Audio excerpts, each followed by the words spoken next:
Mimi nimeshangaa tu askari anakuja kusema eti mshukiwa eti alikuwa remorseful wakati askari alifika.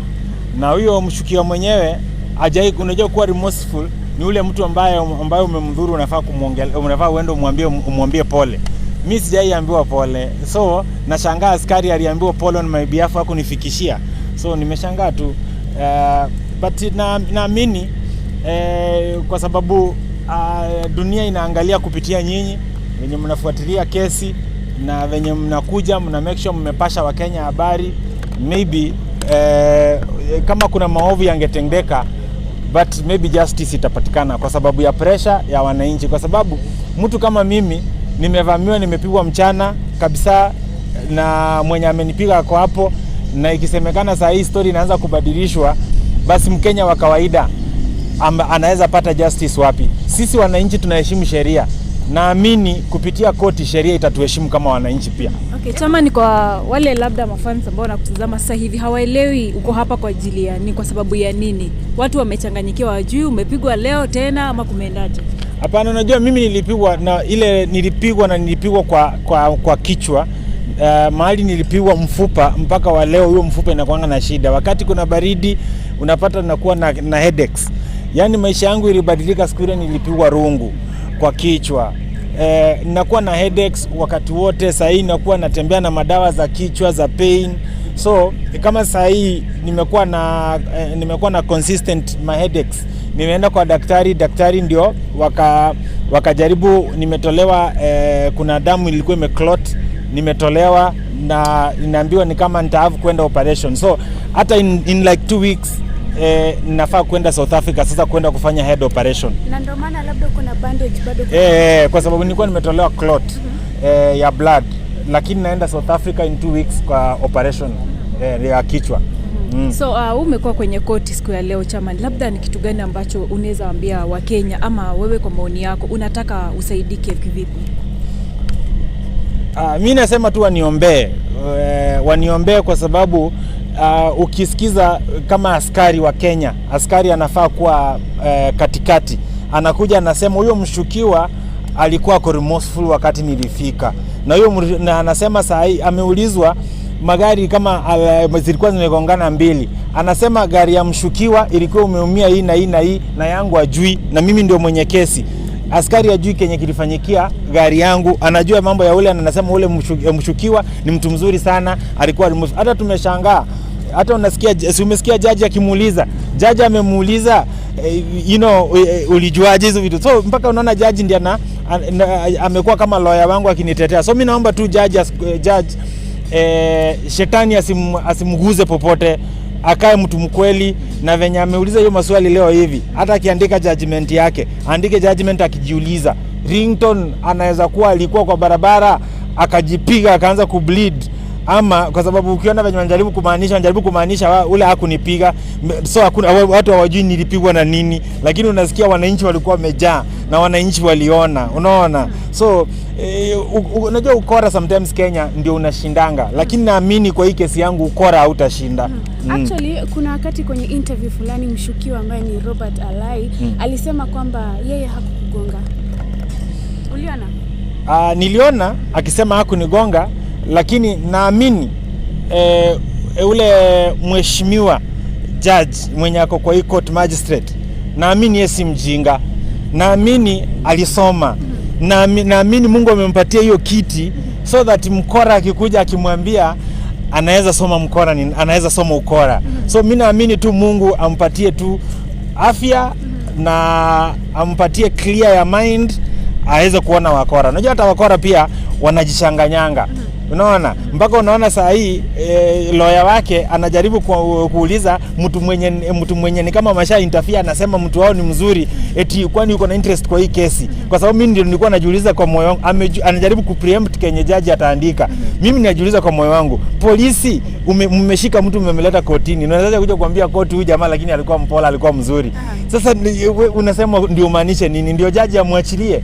Unajua, tena mimi inaonekana ni kama hii kesi wakati wananchi wa Kenya walizusha ilikuja kwa sababu ya pressure ya wananchi. So mimi nataka kusema wananchi wa Kenya muendelee kuweka pressure, Ndio, mtu mrefu aheshimu mtu mfupi, mtu mnono aheshimu mtu mwembamba, na mtu mwerevu, mtu amesoma sana aheshimu mtu hajaenda shule. Chairman, umekuwa kule ndani ukaongelelea mambo ya kuwekwa CCTV kwa barabara.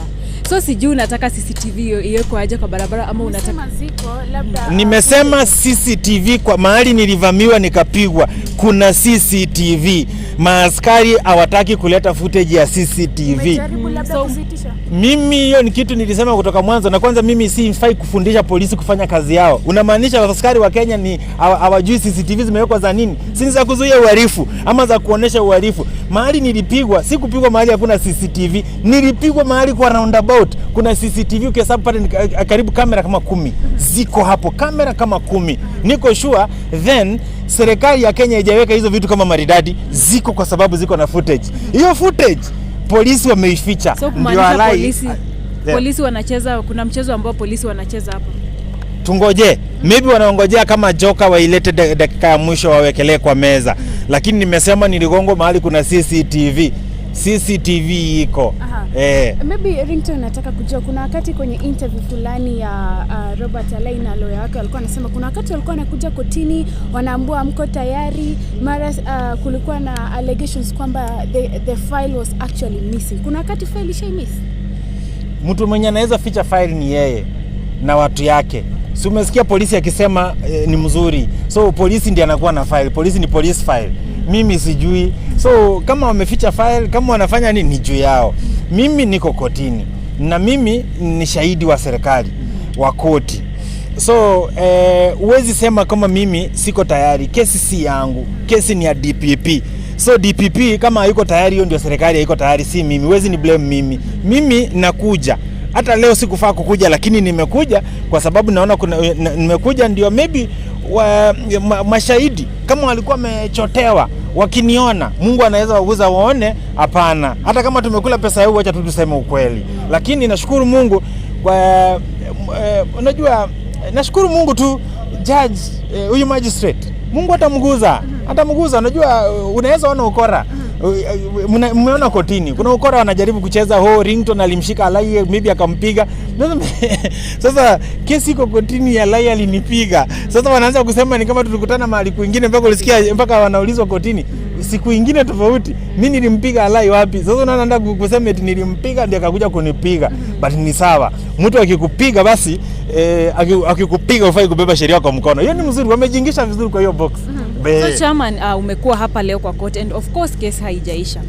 So labda utuelezee kesi inasikizwa tena lini na maybe una expect nini now from the court?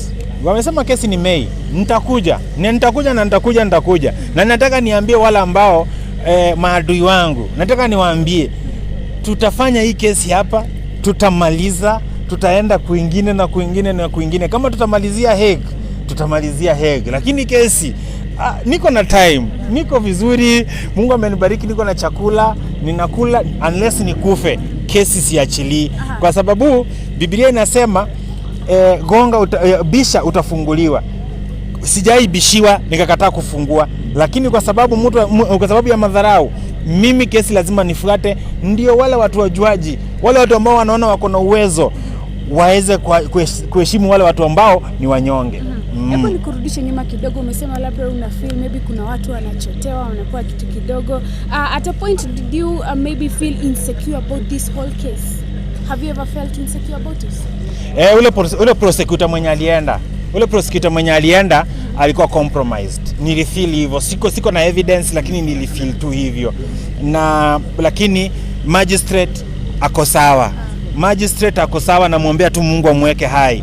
Lakini ule prosecutor alienda, alikuwa anacheza game na Mungu akamtoa. Unajua huwezi cheza na watoto wa Mungu. Niliomba, Mungu akampiga transfer.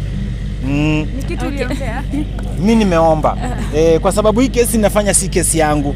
Hii inafanya kesi ya haki. Kesi hii ni kilio cha haki. Mtu akikosea, ufai kubeba sheria kwa mkono against mtu mwingine. Kenya lazima ikuwe nchi ambayo tunaheshimu sheria. So sheria ilivunjwa, nilivamiwa, nilipigwa. Saa hii nimewaambia in 2 weeks naenda South Africa operation. Na hizi vitu, mimi sikuzaliwa kilema.